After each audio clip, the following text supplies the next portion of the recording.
The Empress Returns, by Iowa Forever. Chapter 2.14, Stories and Confessions. Judith hummed as she brought a crate filled with ammunition towards the lander, Frederick clanking against her armor as she continued onward. The rest of her sisters were assisting Magos Errol and the Valhallans with similar duties, Ruth and Veronica helping to inspect damage the tech priest had deemed important while Naomi and Rebecca moved supplies on board. The mood was surprisingly somber. Judith couldn't figure out why.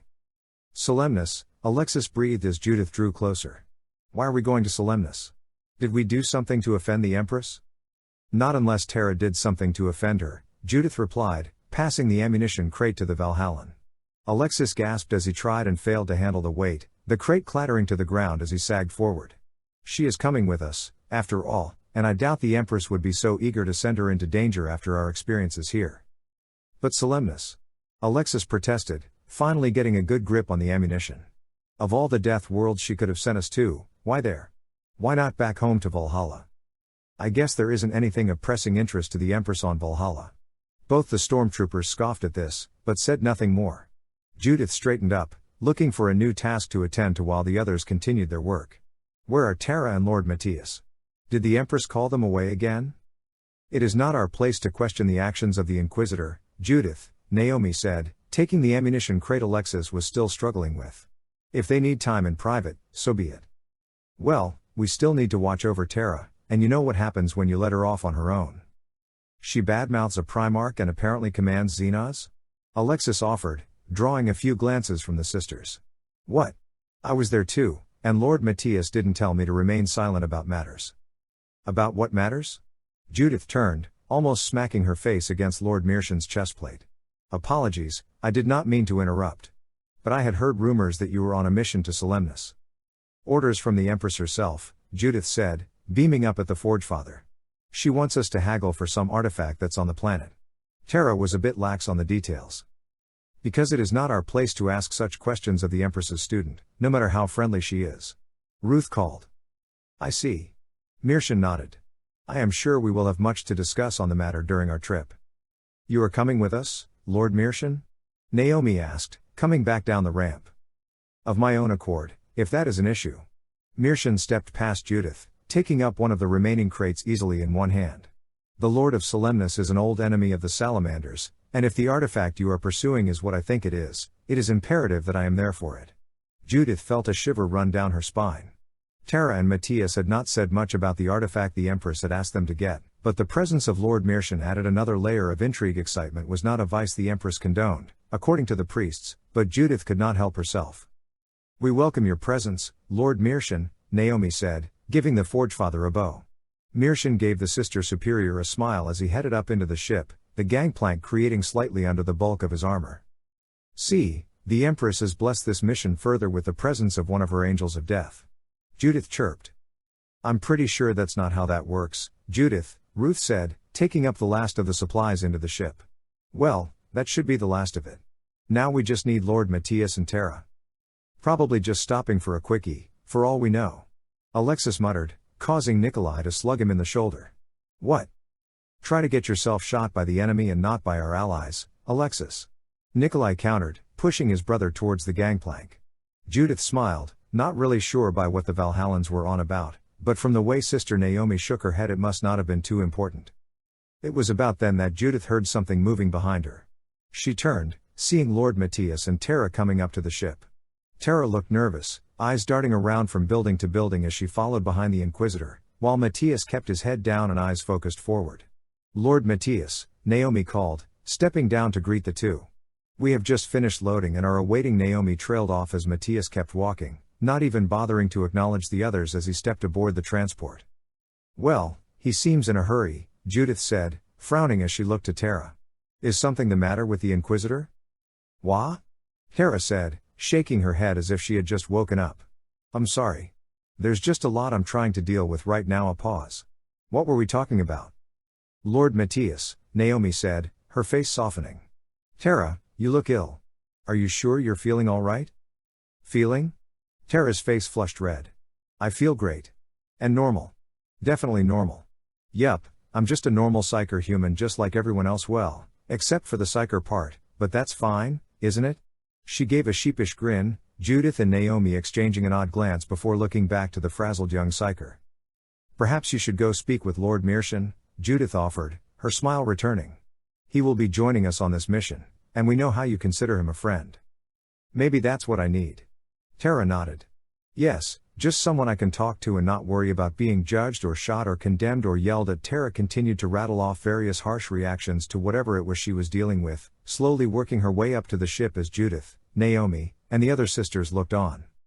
Is something the matter with Tara? Veronica asked. That does seem to be the case, Naomi said, stepping forward so the sisters formed up around her. I do believe something occurred between her and the Inquisitor, but it is not our position to pry. Nevertheless, I want you all to keep a closer eye on Tara than normal as we make our journey to Solemnus, in the event that whatever she is facing boils over and she needs us more than ever. We don't have to spy on Tara, Rebecca started, gently massaging the element of kindness. Do we? Not in the same sense the Inquisitor and his henchmen would, Naomi said. Just be there for her, if that makes any sense. Be her counselors, her mentors, friends, and I am sure she will see this time through. We will be the light of the Empress for her, Ruth replied, firming up her stance. No matter what happens, we shall not fail Tara a second time. Indeed, Naomi said, reaching down to unclamp the new helmet the Empress had procured for her. Do not repeat anything we have discussed to anyone else, especially not the Inquisitor or Tara. Now, we must not keep the others waiting. With that she slid her helmet on, the other sisters forming up behind her with Judith taking up the rear, the tune she had been humming earlier floating back into her mind. Perhaps the Inquisitor and Tara were having issues, but with her help and the presence of Lord Meerschain, such issues would be no more challenging than turning on Frederick's pilot light. And Tara would thank her for it. So the humans see you as their savior, their champion. They do not know how appropriate that title is. You are young, inexperienced. Fate will be unkind to you, but then you are never one to back down from a challenge, aren't you? Your friends will fail you, but you are no stranger to failure. Aren't you? What are you willing to sacrifice for the true safety of your friends? The mess hall was smaller than the main ones, mainly reserved for Matthias and his entourage. He and the Valhallans had arrived first, taking seats near the edge of the room as they picked at processed meals and recaf that had not yet settled. Bianca and Angelique had come on soon, the Hospitaller setting the psyker down for a moment as she went to get food for both of them. With some semblance of privacy, the group had a moment to talk. Magos Errol has been busy examining the relic the Empress transferred over to the ship, Matthias said, pushing his recaf off to the side. From what he's told me, it's a wooden box. Really? Alexis asked. No Mechanicus text speech or anything? His words, not mine. Matthias countered. It's a well-crafted wooden box about the size of a dreadnought sarcophagus with a few movable parts. The Magos has determined it's hollow, but has not yet found an opening in case there is anything inside. That's for the Necrons to figure out, then. Alexis frowned. With all due respect to Her Majesty, but is giving a relic of that nature to them really prudent? For all we know there's a stasis grenade waiting inside for when they open it up. Matthias straightened it up. All we have to do is get it to Solemnus and trade it for the unbound flame. If all goes well, and I doubt it will, we'll get out of there before the Xenos decide disintegrating us is more prudent. If it goes bad? No Inquisitor has shot their way out of Solemnus and lived to tell about it. Alexis shifted in his seat. As heretical as it may seem, I do enjoy being alive. That will be for Tara to handle, Matthias said. He had not spoken with Twilight since they had left Rin's world, and beyond a few awkward glances at meal times or in the training halls they had barely seen each other in the week that had passed. He wanted to speak with her, just to see if she was doing all right and was ready to face Solemnus. You still haven't fully gotten over the fact that in another universe she's a small horse. My lord, is something the matter? Alexis asked. The mare basks in the field as the eye fades under the gaze of the dragon, Angelique said from her seat further down the table. The Valhallans and Matthias turned to look at the psyker, Angelique tracing a pattern into the table as she hummed to herself. Maybe we could stick Angelique in the box and leave the Necrons to deal with her prophecies? Alexis offered, drawing a glare from both Nikolai and Matthias. Bad taste, I know. What is bad taste? Matthias turned and almost choked as he saw Forgefather Meerschain taking a seat next to him, the sisters following close behind. The salamander had shed his armor for a loose-fitting tunic, prominently displaying a multitude of scars that crisscrossed his arms and chest. Alexis paled and looked away while the other two tried to keep face. Just a bad joke from my brother, my lord, Nikolai said quickly, looking back at his food to avoid making eye contact with the Astartes. Nothing you would be interested in, I am sure. I would not say that, Meerschaum grinned. My elder brothers knew quite a few humorous tales involving an old blind man and his adulterous wife. This seemed to draw Alexis' attention before Meerschaum looked to the sisters finishing their prayer. Though given present company, I do not wish to sound rude. I don't mind, Judith chirped. It'd be like that one time I kissed Ruth. The sister in question choked on her drink while the Valhallans and Matthias blinked in surprise. Must we hear this story again? Veronica asked as she and Rebecca helped Ruth start breathing again. They haven't heard it, Judith pointed to the inquisitional party and the bemused forgefather. Come on, nothing bad happened. Judith, if you tell that story I swear by the Empress' holy name I will kill you, Ruth growled, her voice still hoarse from her coughing fit. You've said that before, and I haven't died, so I guess the Empress doesn't want you to kill me, yet. Judith shifted so she was facing the rest of the table. When I was first brought into the order, I was placed in a training barracks with 30 other sisters. Judith took a breath. Me, Ruth, Rachel, Sarah, Christina, Brianna, Belana, Susan. I think they understand, Judith, Veronica interrupted. Anyway, Rachel came in with me that day, and we were best friends. Judith beamed as she continued. We studied scripture together, we trained together, we even took naps together when Sister Superior Hannah wasn't looking. Ruth was always there too, trying to get us to be moral and upstanding symbols of the Emperor's purity, but we knew she was just looking after us and had fun with us too. No, I did not. Ruth fumed. You hid my hymnals so many times I had to lock them to my wrists when I slept. And I remember Sister Superior Hannah commending you on that, Judith said. But anyway, one night after Sister Hannah had lectured us on the Gracia Convent standards of purity, how they were not allowed to take husband or lover lest they tarnished their devotion to the Emperor, I had an idea. Judith rolled over in her bed, staring out through the dark at the sleeping forms of her other sisters. All of them appeared perfectly at peace, even Sister Sophia's snoring was calm, and yet Judith found she could not sleep. The claws of curiosity had sunk deep into her mind, and she needed to have them satiated before she was left drowsy and confused. Grabbing onto the side of her bunk, she swung the upper half of her body down so she was at eye level with the lower bunk's occupant. Rachel? She whispered. Rachel? There was a pause before the girl rolled over, her gray eyes unmistakable even in the low light. Hello Judith, she said, her voice as soft as ever. What's wrong? What do you think it's like to kiss someone? Judith asked. Sister Hannah told us we weren't supposed to do anything like that. I know, but I just want to know. Judith firmed up her grip and pushed off with her legs, flipping down to Rachel's bunk as the other sister made room for her. Is it nice? Disgusting? I've seen church members and guardsmen doing it all the time, and I just want to know. Maybe you should ask Sister Hannah. Rachel offered. No, she'll beat me for questioning her. Judith shrugged. Rachel, kiss me. What? Rachel asked, her voice still dull besides the surprise. Please. Just once, and I'll never ask again. I'll be a good sister and never question anyone about the matter. Judith puckered her lip. Please. There was a long pause, Rachel regarding Judith for signs of doubt. Finally, Rachel leaned forward, closing her eyes and placing a small kiss upon Judith's puckered lip. She took it fairly well, all things considered. Gack! Judith screamed, tumbling off the bunk and striking the floor with a loud thump. Oh throne, oh throne, oh throne blue. As other sisters awoke from Judith's cries, she charged towards the barracks door and flung it open, turning to her right and sprinting down the hall in search of a latrine. Yes, she was breaking curfew, and yes, Sister Hannah would be along soon, but getting the feeling off her lips would be like stroking the Emperor's cape in reverence. Finally Judith found relief, nearly knocking over a dialogus as she hurried into the latrine. Once inside she thrust her head under the sink, sputtering as she tried to get as much water on her face as possible. She stayed there for close to a minute, water continuing to wash over her face as the feeling and taste of Rachel's lips departed. Finally, and as her hair started to become soggy from exposure, Judith pulled her head free and spat away any remaining water. She sighed and turned, almost tripping over Rachel as the girl stood in the doorway to the latrine. That was a rather unpleasant experience, Rachel said. Yeah, Judith replied, spitting out a few more drops of water. I'm sorry I had to put you through that. You are my sister, and I would do anything for you, Rachel said, the hint of a smile gracing her lips which Judith was quick to return. What's going on here? Rachel turned, revealing a third initiate standing in the hallway. Judith blinked as Sister Ruth stepped out of the shadows, her face set in a prominent scowl. What are you two doing here? You're breaking curfew. I asked Rachel to kiss me just so I could see what it was like, Judith said, stepping up to face Ruth fully. It wasn't nice. But that's sinful, Ruth cried, her scowl replaced with shock. Sisters of the Gracia convent are forbidden from taking husband or lover. Why would you commit such an act against the emperor? I just wanted to see what it was like. Judith protested.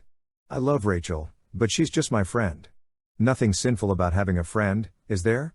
Ruth hesitated, fidgeting in her spot as the two other sisters looked to her. Whether it was from being up so late or the water on her face numbing her brain, Judith had an idea. Hey Ruth, do you want to know what kissing is like? Don't you dare. Ruth growled, nervously taking a step away from Judith. Come on, it's just as awful as you think it is. Then we can all get this out of the way and move on. And no, I'm not sinning with you, Ruth stammered, taking a few more steps back. Please, Ruth? Judith asked, pouting again. Help. Judith wants me to sin with her. Sister Superior Hannah found us soon after that.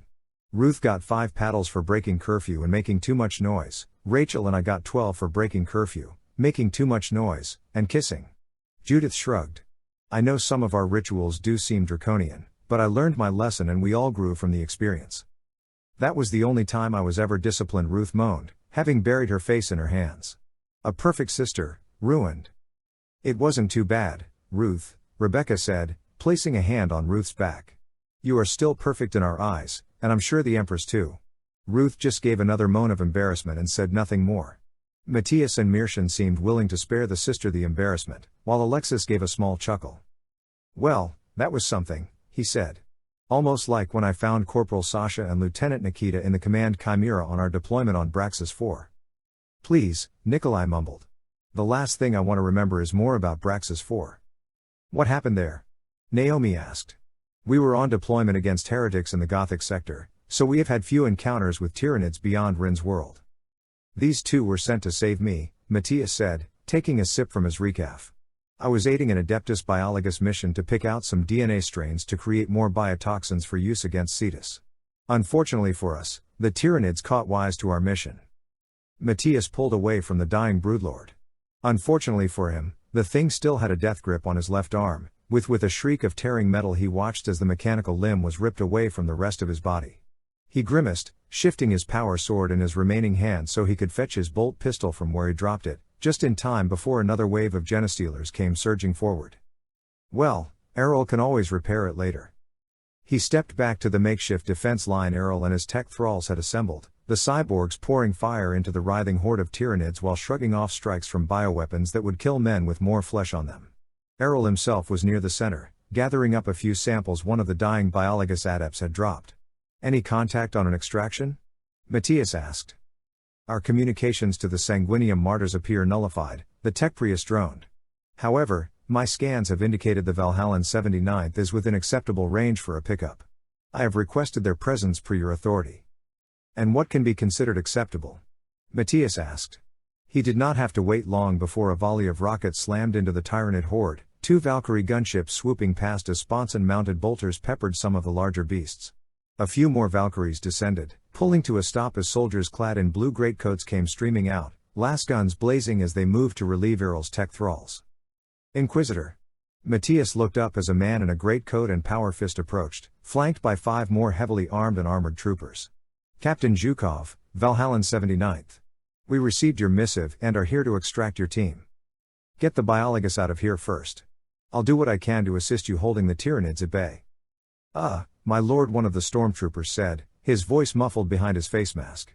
You seem to be a bit short-handed for that. This received a jab in the side from one of his fellows. That's an Inquisitor you're insulting, Alexis. The other hissed. No, it's nothing I haven't heard before, Matthias said, suppressing a chuckle. Come, there are Tyranids to be fought. Captain Zhukov nodded, drawing his plasma pistol, and he and the stormtroopers hustled towards the front, Matthias falling in step alongside them. The Valhallans had taken up a defensive perimeter, using some of the rocky outcroppings of Braxis 4 as cover against the horde. A bellowing commissar anchored the center with a number of special weapons troopers, burning hot plasma punching through the flimsy carapace of those Tyranids that had managed to close.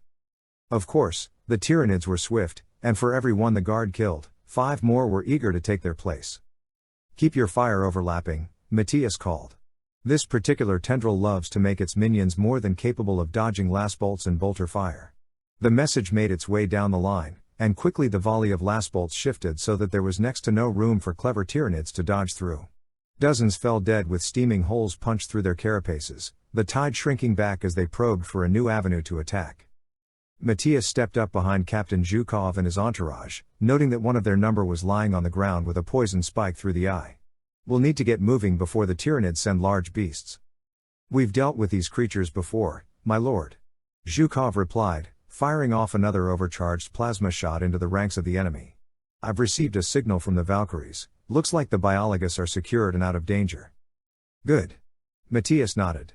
"Now to get the rest of your men out of here before the Tyranids resume their." Matthias and the two Valhallans had only scant seconds to leap back as the Moloch burst from the ground, Captain Zhukov and the other two soldiers vanishing into the monster's gullet with a single bite. The special weapons team turned and fired, plasma burning through the Moloch's carapace as it dug back underground. Soon after, a second broodlord and a horde of Genestealers came charging out of the hole, heedless of gunfire as they made straight for the Commissar and his team. "You two, secure the landing zone," Matthias barked. "I'll handle this beast." "Our mission was to get you out alive, my lord," the second one said, laying into the Genestealers with a flurry of last bolts. "I fail to see how leaving you to battle a broodlord on your own fulfills that mission." Matthias said nothing, but he could not help but grin. Valhallans, seeing everything through to the end. "With me, then," he called. "Fix bayonets. For the Emperor." With that the trio charged, the Valhallans firing into the crowd while Matthias aimed his sword at the broodlord currently helping itself to the Commissar's brain. The beast turned towards him, hissing through blood-soaked fangs as it dropped its former victim in preparation to receive this new challenger. Matthias would not be daunted. The Emperor was on his side. The broodlord lunged forward, its two lower arms swiping towards Matthias' stomach while its upper arms reached down to strike from above. Matthias beat aside one arm and stabbed, the blade sinking into the Tyranid's chest as he ducked away from its other arms. The beast shrieked, swiping at Matthias and ripping a large gash through in the back of his armor, but Matthias flicked his blade forward to open a large gap in the broodlord's gut.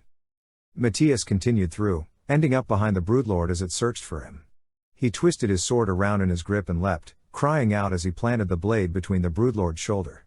The beast shrieked again, flailing as it tried to break free of the Inquisitor, leaving it open to a few high-powered shots from the two stormtroopers. A few volleys, and the broodlord was now headless. "Lord Matthias," Errol's voice crackled over his vox. "My tech thralls and I are on our way back to the ship. Extract yourself before the Tyranid concentration becomes too great." "Good." Matthias looked to the two stormtroopers.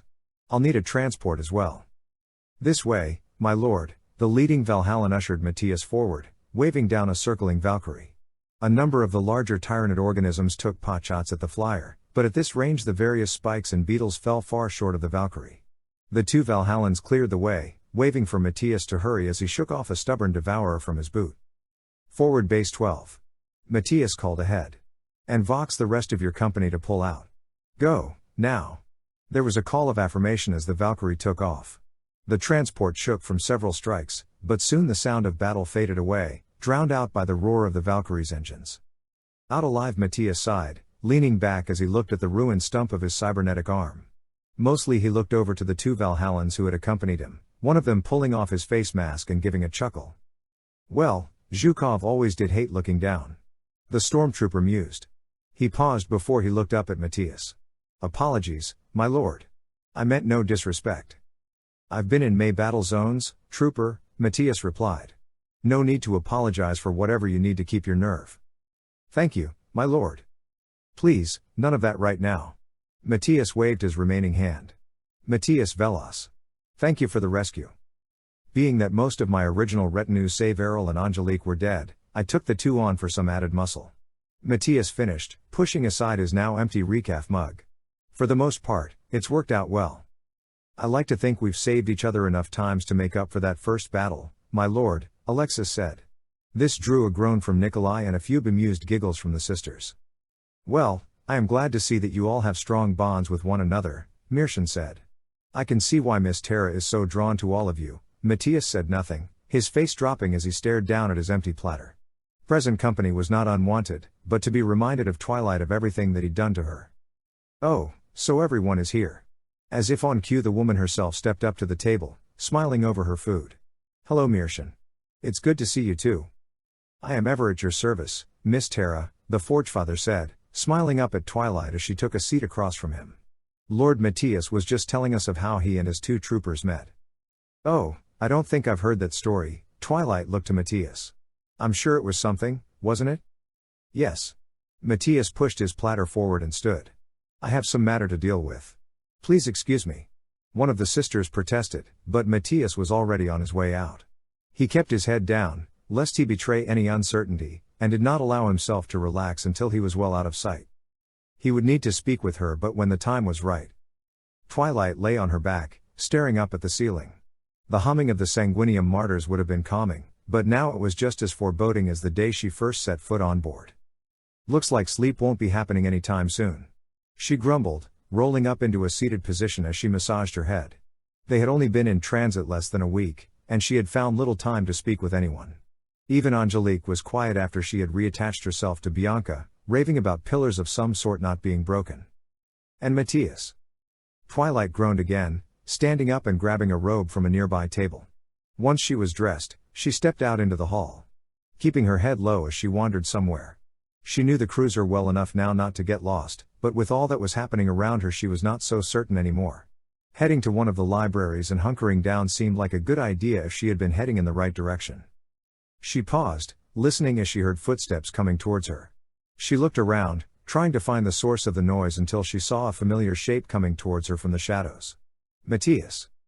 Twilight, the Inquisitor said, coming to a stop beneath a nearby light. His black and silver robes, normally well kept outside of combat, appeared to be in disarray, and his eyes were darker from the bags beneath them. I guess you couldn't sleep either? No, Twilight shook her head. Not since Rin's world, really. Matthias gave a weak nod of agreement. Well, I best be leaving you to whatever it is you're doing. Actually I was looking for you. There was a lengthy pause before Matthias spoke again. Come with me. We need to talk, in private. Twilight stopped, words dying in her mouth again. The two stood silently, staring at one another as if waiting for the other to speak, but finally Twilight nodded. Lead the way. Matthias nodded and started off down the hall, Twilight following a fair distance behind.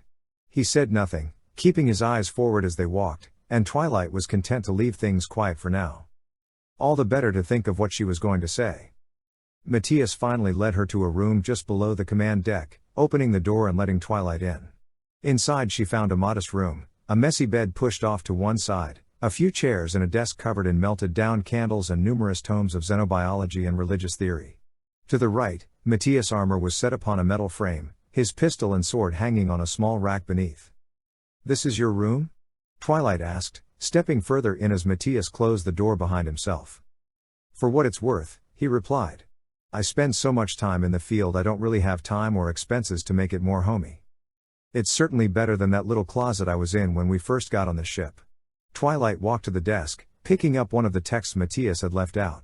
It was an older writing on some kind of creatures called Rude, a fascinating read were it not for the matter at hand. She set the book back down and turned to Matthias. Well, he started, his hands flexing. The two remained silent until Matthias gestured to one of the chairs. Please, take a seat. Twilight nodded, stepping away from the desk and taking one of the chairs while Matthias sat down across from her. She waited, but neither one was willing to break the ice. Every conversation opener Twilight could think of faltered, and from Matthias' silence she guessed he was dealing with much the same. Seconds ticked on into minutes, the two doing their best to keep silent and avoid talking lest they lose an unspoken advantage over the other. Finally, Matthias spoke. Tell me everything, he said, looking up to Twilight. I know it's a bit blunt, but I want to know everything about your world. Matthias, Twilight trailed off. Are you sure? I don't think this is something you will enjoy learning about.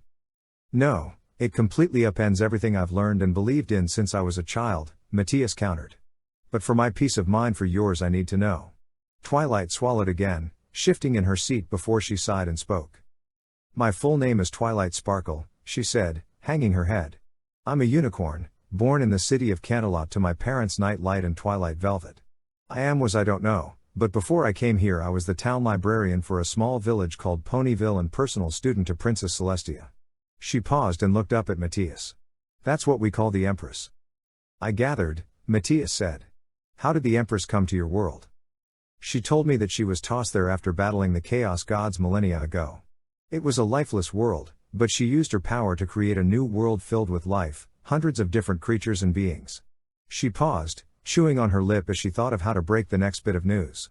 Her and her sister. Her what? Sister. One of the first things she did when she arrived was create a companion from her own flesh and blood to rule by her side. Her name is Luna. Matthias blinked in surprise, working his jaw as Twilight continued.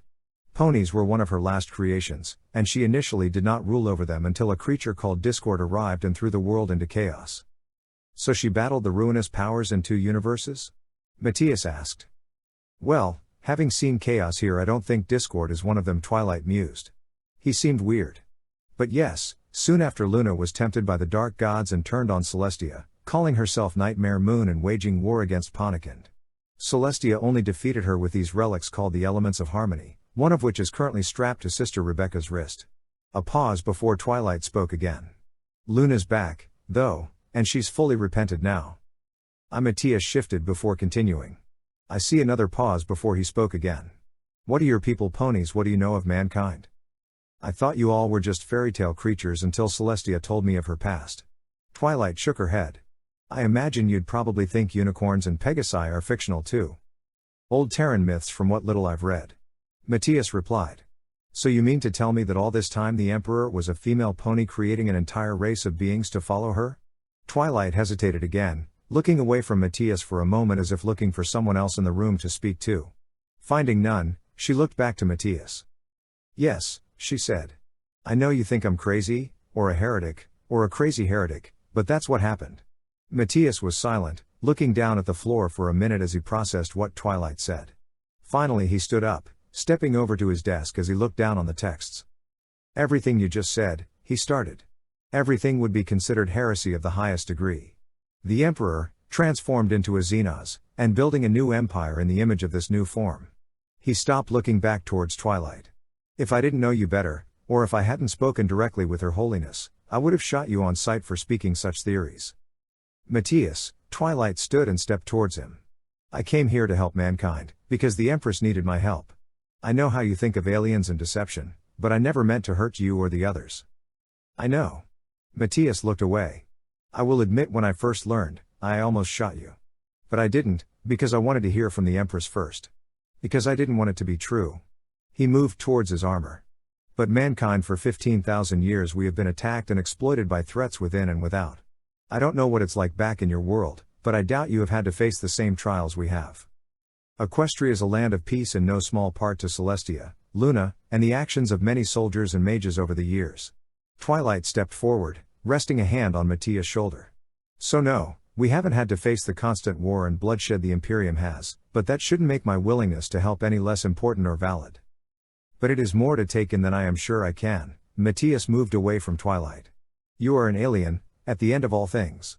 Everything I have been taught tells me that I should hate and despise you, but I can't.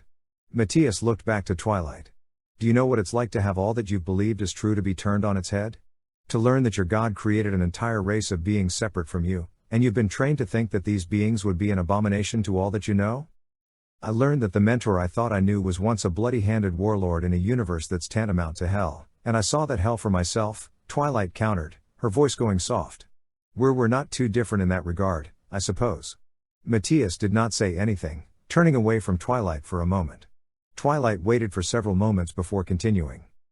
I'm sorry I snapped at you on Rin's world, she said. Matthias shifted and turned towards her. You're sorry? He asked. I'm the one that almost called you a traitor. But what else were you supposed to do? Twilight said, stepping back up and placing her hand back on Matthias' shoulder. It's been eating at me since we left the planet, and I wanted to get it settled before we end up just avoiding each other for however long we're together. I was really hurt by what you accused me of, but you said you were willing to make amends and move on. She gave Matthias a smile. I think I need to make amends and move on myself. Do you forgive me? Matthias said nothing, continuing to stare past Twilight. Twilight remained silent lest she break the Inquisitor's focus, though some of her composure broke down a little. Finally Matthias gave her a weak smile. Apology accepted, Twilight, he said. Twilight beamed, reaching forward and pulling Matthias into a hug, much to the Inquisitor's surprise. Is this? Sorry, Matthias, Twilight said. I'm happy. You were the first friend I made here, and I really didn't want to think about what would happen if I'd lost you. They stood there, Twilight hugging Matthias as the Inquisitor just stood there. Slowly, though, he reached up to return the hug, Twilight allowing a small smile to grace her lips again. For now, once more, Twilight was at peace. Chapter 2.15, The Gate Opens. Celestia took a breath, her eyelids flickering as she meditated. Her soul drifted along the side of her ship, guiding the rest of the Crusade fleet northward towards Terra. Corax, Johnson, and their forces were but a distant memory, taking some of the smoother channels as they raced towards the Eye of Terror to reinforce Cadia before the tide of chaos broke. And Twilight the Sanguinium Martyrs was but a flickering light in her mind. Celestia could not worry, lest she stunt Twilight's growth, but turning her eyes away was something she could never do. Celestia breathed out, her soul reaching for the energies of the Astronomicon. The psychic beacon flickered within the warp, a candle by which the darkness of chaos was illuminated for mankind to see. Being stuck within the Golden Throne for so long, and living in Equestria for much longer, it was odd to witness the Astronomicon from this angle, to see how frail and fickle it really was. Not unlike real life, I suppose, she mused, her soul brushing against the beacon before returning to her ship. Celestia breathed in, and awaited her tormentor once more. How sentimental, the Dark God whispered. You still cling to the follies of your old life, when you were hailed as a god among mortals. I remember only those I aided in their plight, nothing more, Celestia replied. I would think you would realize trying to play to my vanity will get you nowhere. Vanity, is it? The Dark God drifted around to her front. It is in the very nature of all beings to desire greatness for themselves, deification if they can manage it. Why do you think so many of the Astartes swore themselves to the powers of chaos? As the exemplar of humanity, you of all people are not blind to the truth. Embracing of such desires is cowardice, not strength, Celestia countered. But I would not expect anything less from the likes of you. You stalk me from the shadows and send minions to hunt my forces, but you dare not strike me. You mistake delay for cowardice, the Dark God chuckled. You speak on such matters as a means of convincing yourself you are strong, but you are not. You are weak. If you only seek to taunt me, you are succeeding only in annoying me. This is nothing that I haven't dealt with before, and when I am finished with you it will no doubt happen again. Ah, the arrogant Empress, always believing she is in complete control of her fate, and that all she has seen has any bearing on what she is yet to face. Do you really know nothing of the warp, of the powers that stand against you every day of your life? Leave me, demon. Your taunts do nothing more than annoy me. There was a pause before the Dark God chuckled again. Ah, perhaps you are right. Perhaps I am being a fool who thinks that mere words will get me further into your mind. You are a woman who demands results, no matter how pitiful they may be. Celestia waited, feeling the presence shift about her for a moment. Perhaps this might change your mind? The Dark God said nothing more before the entire vessel shook, Celestia's soul snapping back to her body as she braced herself. Warning klaxons blared as the battleship bucked violently, dozens of loose items within Celestia's quarters tumbling to the floor as she stood and hurried to a nearby communicator. Bridge, what's going on? She demanded. Warp storm, Your Majesty. The officer on duty called back. Our navigator is unresponsive. We need control quickly or we'll be lost to the warp. Calm, soldier, Celestia said as the ship bucked again.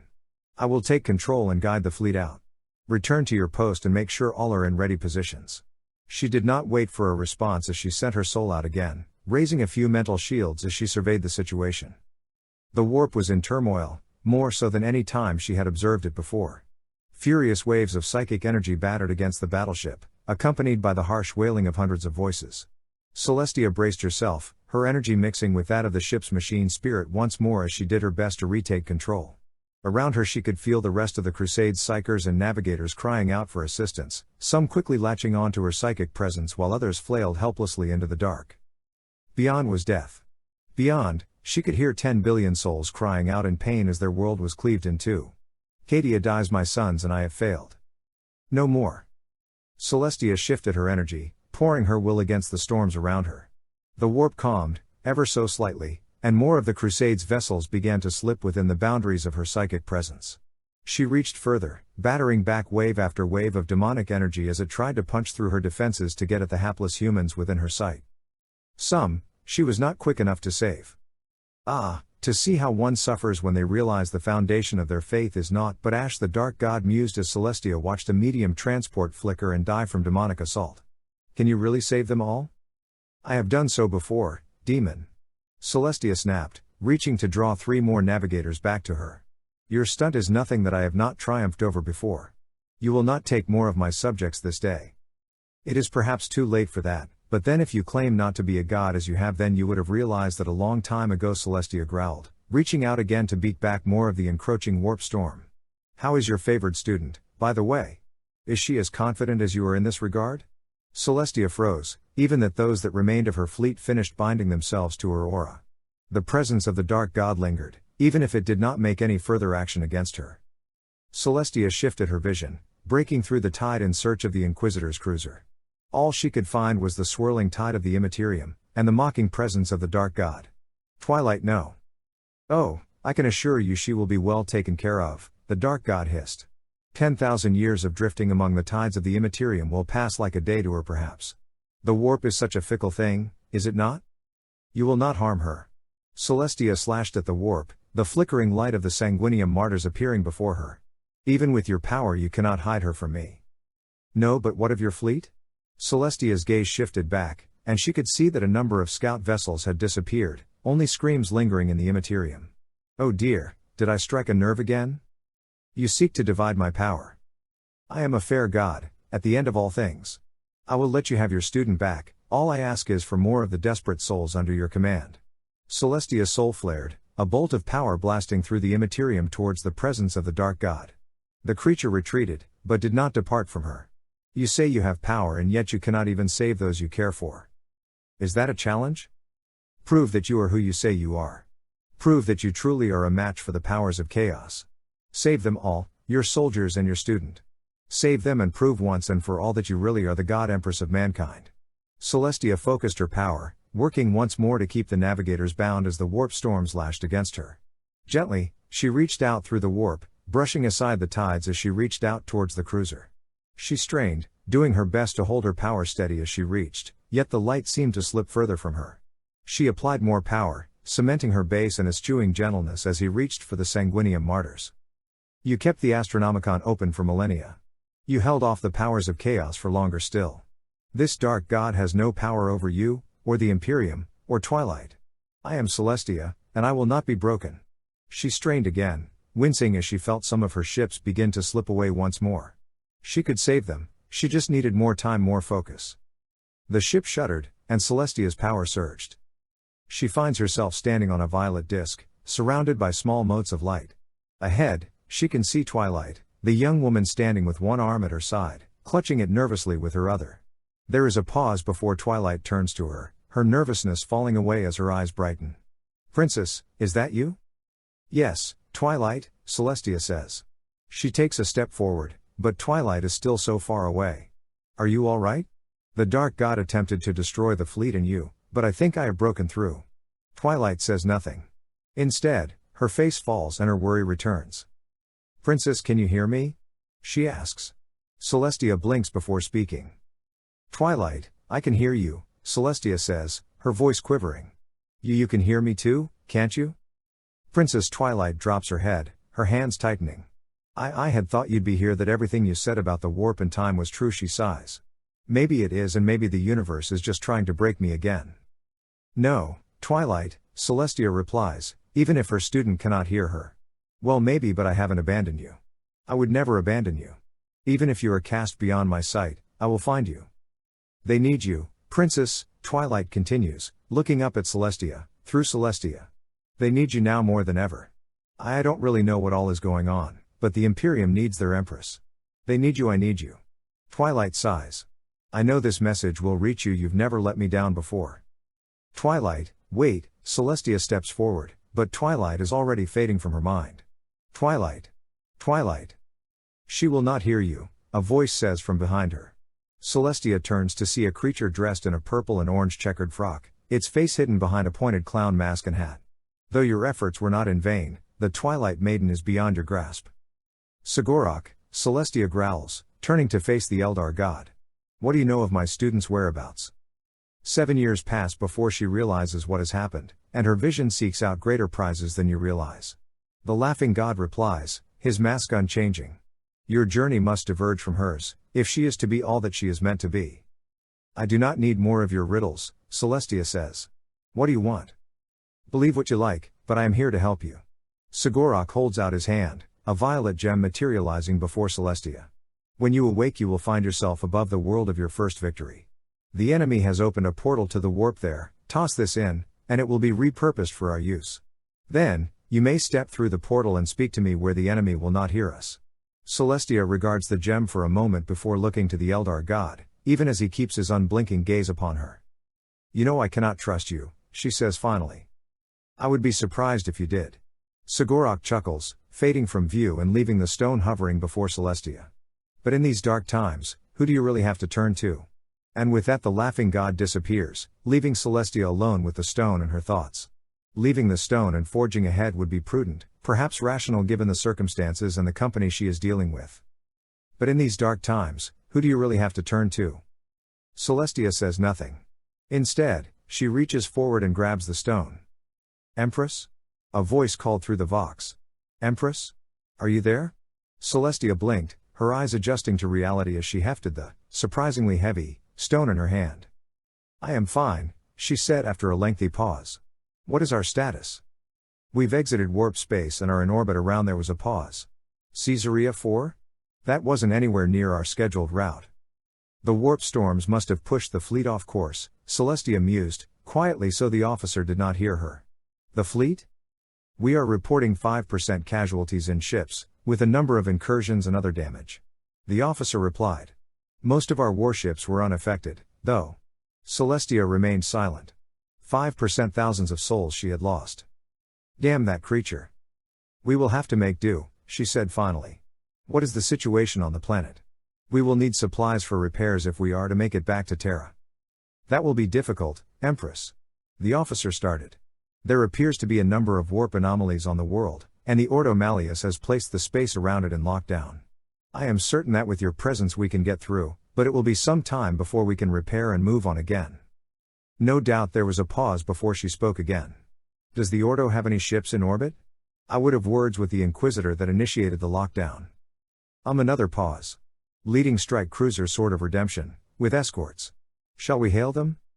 I will take matters into my own hands, Celestia said, focusing her mind and reaching out to the cruiser.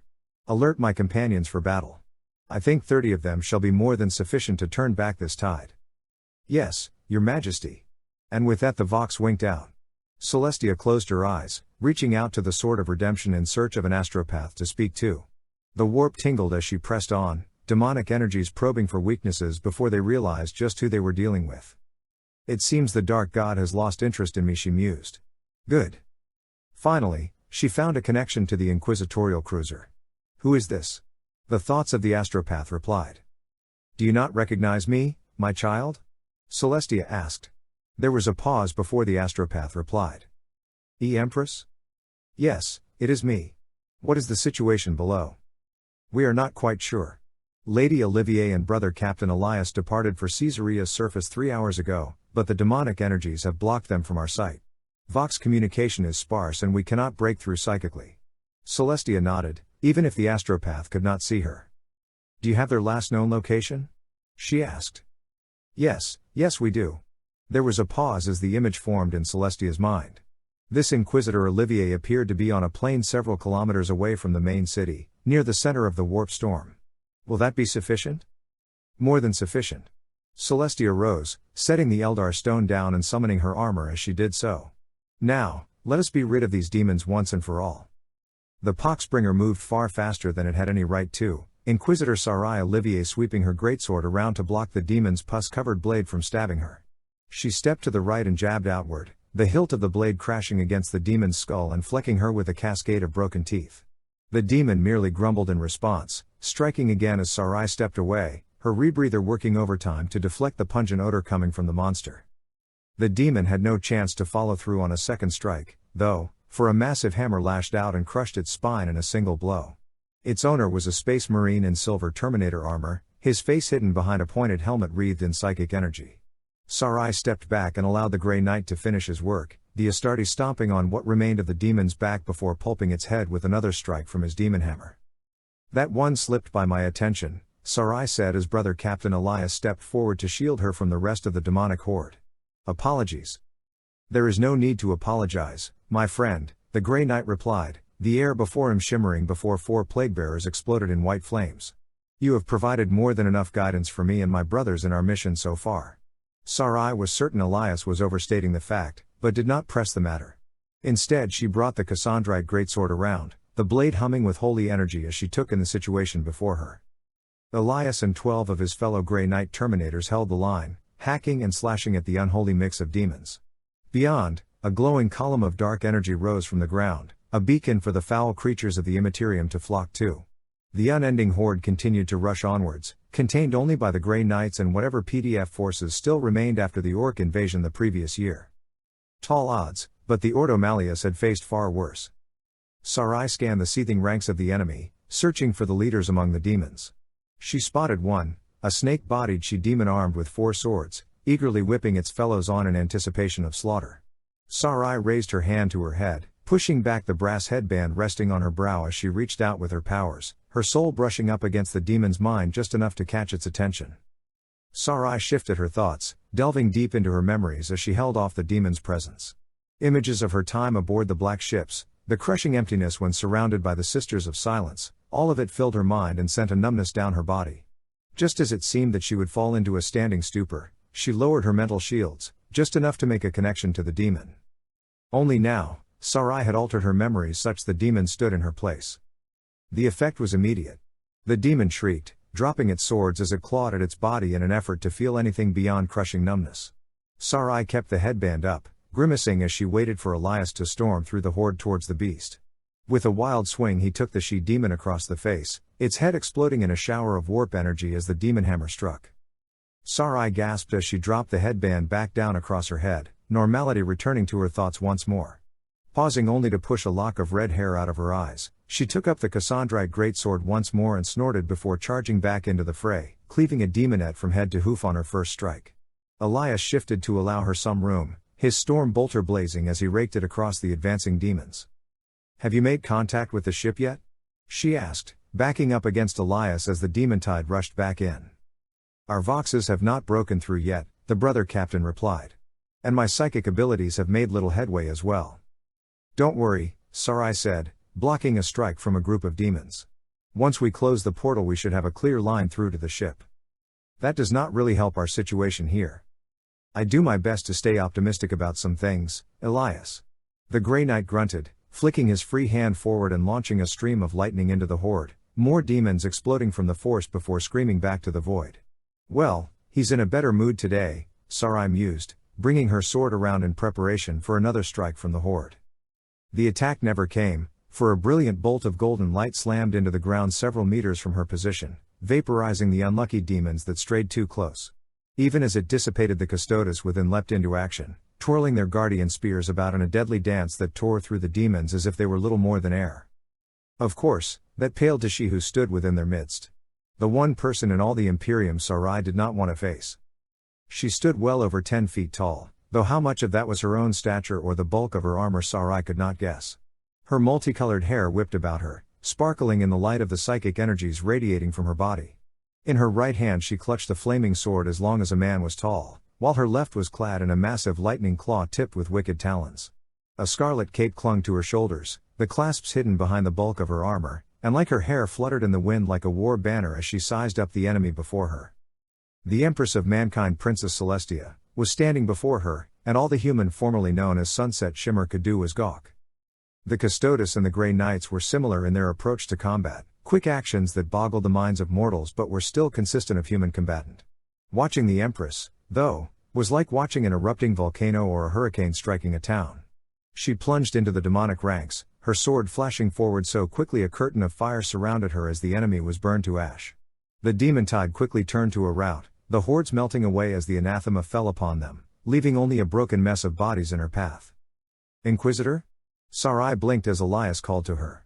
We're moving up. The Empress has turned the battle in our favor. Yes, of course. Sarai brought her sword up, taking a few deep breaths to calm the trembling in her hands. Let's move. The Grey Knight said nothing more, reloading his storm bolter as he and his brothers hurried to catch up to the Empress and her companions, Sarai hustling to keep pace with the superhuman Astartes. By now the Custodes had formed a semicircle with the Empress in the center, bracing against the horde as the demons tried to look for a means to overcome their foes. Not that Celestia would give them a chance. A bloodthirster rushed towards the line, sweeping its greataxe down towards Celestia's head. Her expression remained neutral as she brought her sword up to easily block the weapon, sparks flying as the greater demon collided with her. Before the creature could follow up with a second strike, Celestia flicked her taloned hand forward, golden fire exploding around the bloodthirster and burning into its skin. The monster roared, staggering back as it tried to fight off the psychic flames, giving the Empress more than enough room to lunge forward and cleave off one of its legs. As the bloodthirster toppled forward, Celestia stepped to the side and brought her sword downward, the demon bursting into a cloud of warp energy as her sword dealt the killing blow. By now Sarai had rejoined the group, staying behind the Grey Knights and Custodes in an effort to remain out of sight of the Empress. Elias led the charge, smashing aside a quartet of bloodletters as he cleared a path to the Empress. The Empress herself gave no clear acknowledgement, continuing to hack her way through the demons as the Astartes and Custodes formed up around her. Sarai focused again, turning her psychic powers to blind a group of horrors closing on the Empress, stalling the creatures long enough for the ruler of mankind to shatter them with a gaze. "Thank you, Inquisitor," the Empress said, her bell-like voice a perfect match to the one Sarai had heard so many years before. "I am sorry that my presence was not more timely." "Being in your presence at all is more than enough," Sarai said, hardly believing the words coming out of her mouth. This was the woman she had betrayed 40-odd years ago, and she was happy to stand before her. The Empress nodded, bringing her sword down as she sized up Sarai. In her gold armor, her red hair hanging in a tangled mess, how could Celestia not recognize her? "I do not mean to sound rude, Inquisitor," the Empress started. "But have we met before? I mean, beyond sanctification?" Sarai swallowed, words and scenarios dying over and over again in her mind and mouth as she tried to think of something that did not implicate her as a traitor and a coward. But then, she probably already knows. "It was when you first announced your return," she started. "I was alone. You helped me kill Draknian." There was a pause as the Empress regarded her for a moment. That moment passed and she gave Sarai a nod and a smile. "Ah yes, now I remember. You asked for my strength rather than my voice," Sarai blushed as her former mentor continued. "I would love to stay and chat more of the past, but I must gain access to the portal." Sarai nodded, watching as the Empress advanced towards the line of Grey Knights and Custodes. She was tempted to wander away and wait for a shuttle back to the Sword of Redemption, but how would that look in Celestia's eyes? "Probably wouldn't be all that different from when I first ran off," she sighed, turning back to the battle just as the Empress blasted a hole through the demonic ranks. Elias was in the rear, being tended to by the apothecary assigned to his squad for a cut across his chest. "You fell behind," he said, keeping his focus forward as the apothecary finished his work. "Are you injured?" "And no, Captain," Sarai stammered. "Just overcome by the presence of the Empress, that's all. I know there is more to this, but it is not my place to press." The brother captain took up his hammer once more. "Come, we mustn't keep the Empress waiting." "Yes, we mustn't." Sarai gave the Grey Knights a weak smile behind her rebreather, the Astartes turning quickly back to the fighting. Ahead, Celestia had just finished defeating a Keeper of Secrets, staking the demon to the ground with one of its swords before exploding its head with a ball of warp flame. As the Custodes poured fire into the ranks of the demons, the Grey Knights rushed through the gaps, their force weapons sundering the warp fields that held the creatures to the material plane with ease. They of course could not match the Empress, keeping their distance as she hacked through the enemy with great sweeping blows from her sword. "Inquisitor!" she called over the din of battle, catching a Bloodmaster mid-strike and slamming the demon into the ground with her free hand. "I will need you and the Grey Knights to hold back whatever forces may come as I deal with the portal. Whatever you do, you must not allow any demon near me while I complete my work." "By your command, Empress," Elias said as he and the Grey Knights formed up. The Custodes were content to go their own ways, each one breaking off to handle their own crowd of demons with grim efficiency. Sarai lopped the head off a straggling bloodletter as she hurried to the safety of the Grey Knights' wall, ducking under Elias as the brother captain brought his storm bolter to bear against the horde.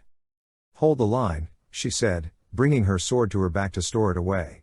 "I will assist the Empress in dealing with the portal." "I assumed your mastery was in telepathy," the Grey Knight replied. "Can you handle the energies of dismissing a portal?" "I can make demons cower with a thought. I think a portal shall be no different." Boastful words said merely to keep her cool, but perhaps in the presence of Celestia, they might come true.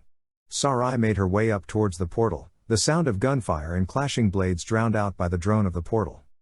Celestia stood before the portal, her back to the battle.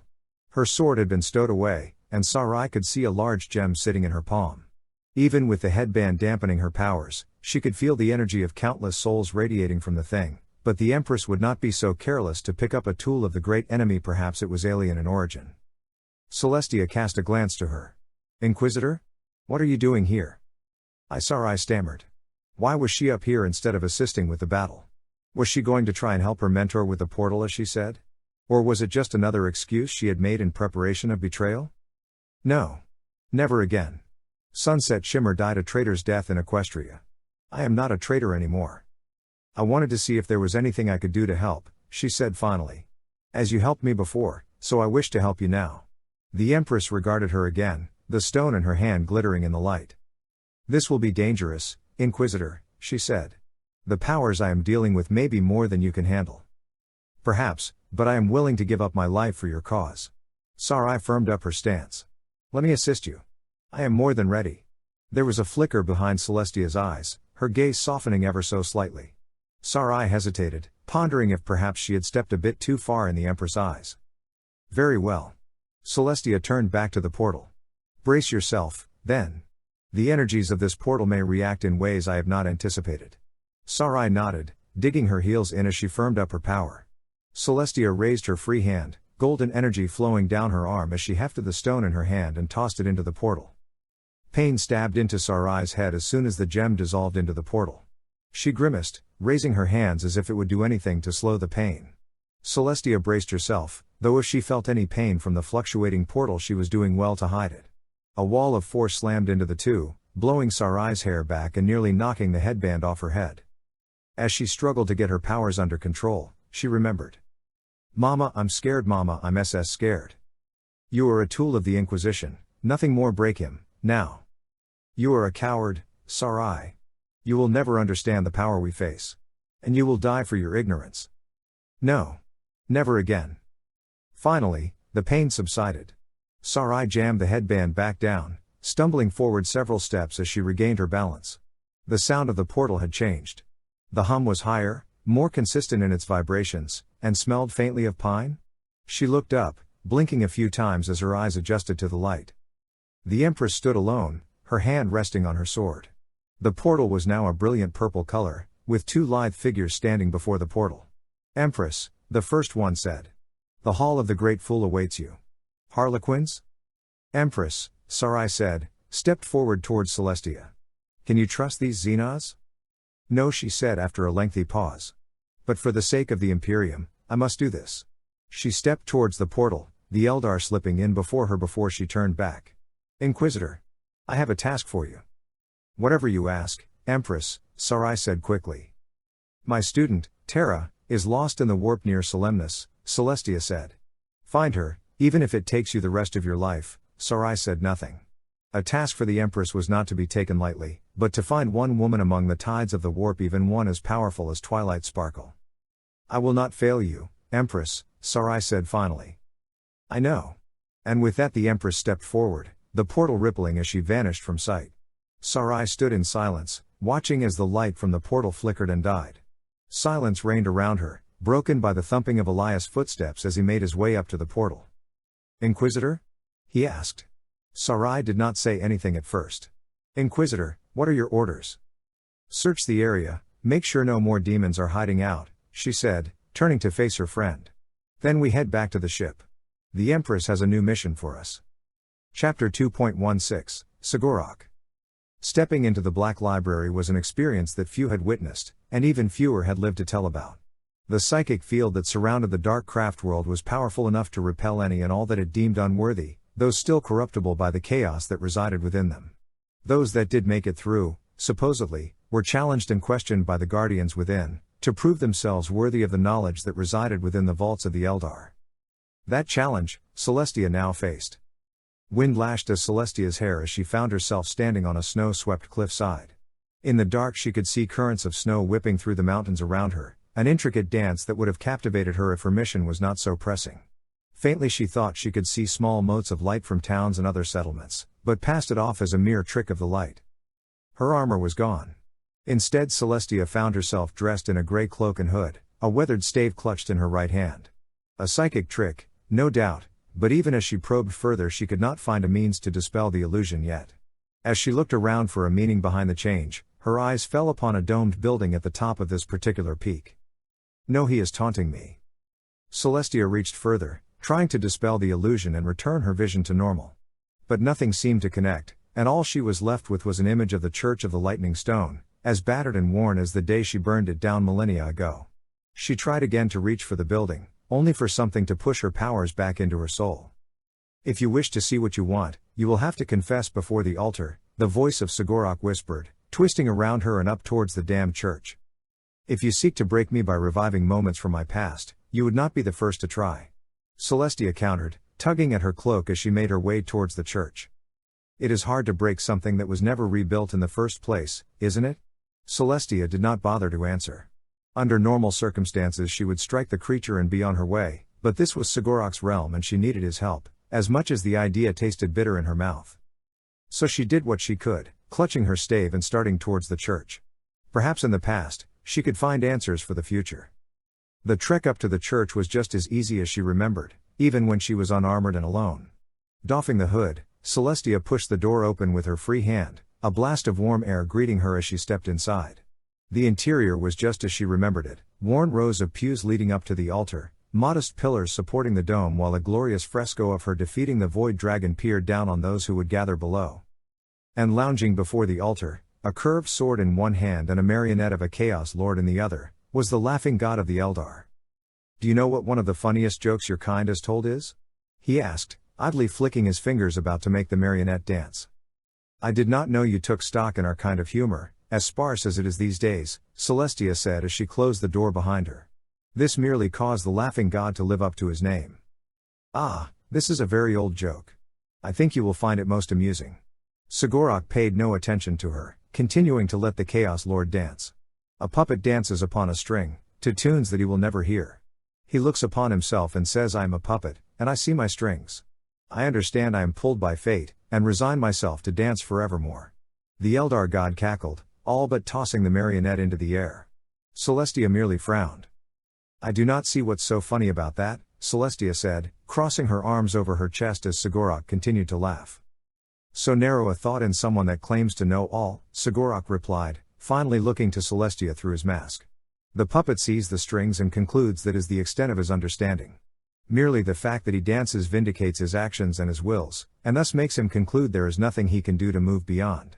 The actions of the marionette became more frantic, ducking and diving as if it were in actual combat. What does he know of the music, or the hand that directs his movements? Sigorok continued.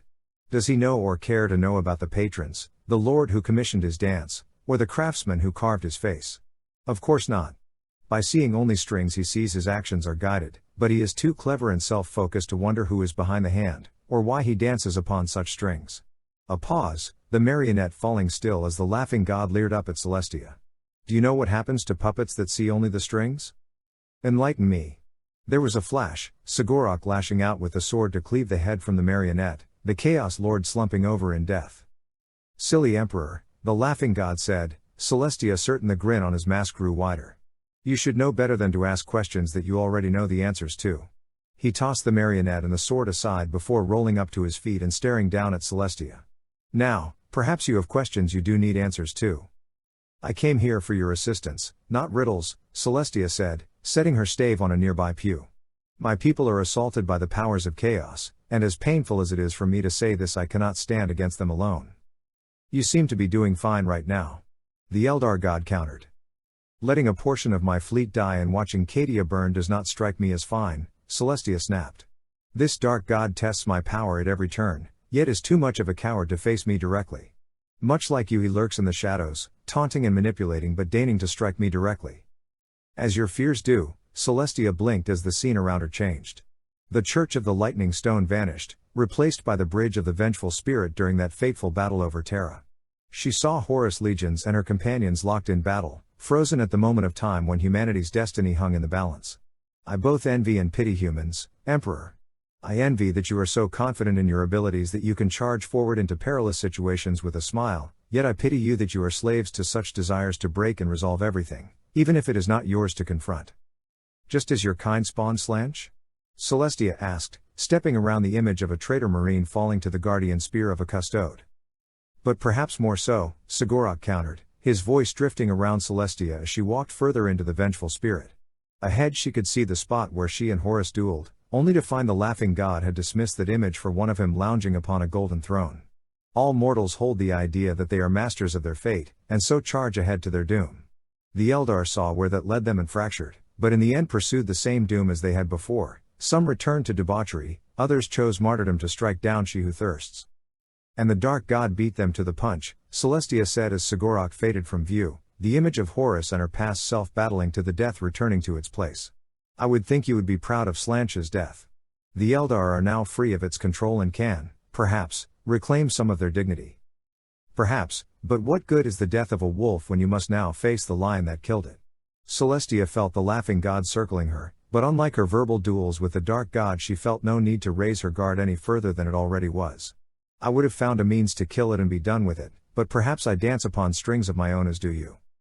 I have no faith in gods or plans, Sigurok. Celestia stopped walking, averting her gaze so she would not have to look upon the crumpled form of Sanguinius.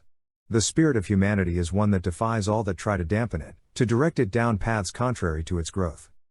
Are you sure of that? The laughing god cackled again, his voice echoing through the halls of the vengeful spirit. The last 15,000 years have taught you nothing, have they? Or is the carnage we stand in now merely a defiance of what was to come? Celestia hesitated, looking around at the images of the end of the heresy. No, she said, hanging her head. I was too bull-headed to realize that perhaps things were not within my control. That my favored son could betray me, she sighed. I am not proud with what humanity has become, but it has endured in its own way. That's about all I can ask for right now. For one beholden to the concept of humanity, it took you some time to understand the truth of humanity. Celestia was now standing before the golden throne, Sigurok seated where she would have been. You see the strings and presume that is what humanity is, that it is something you can control and impose your order. But your own people are the ones who make you dance, for one reason or another. That is the reality that I have faced, only now I see beyond the strings. The Eldar god cocked his head to one side. Do you? I do not want to. Celestia countered after a pause.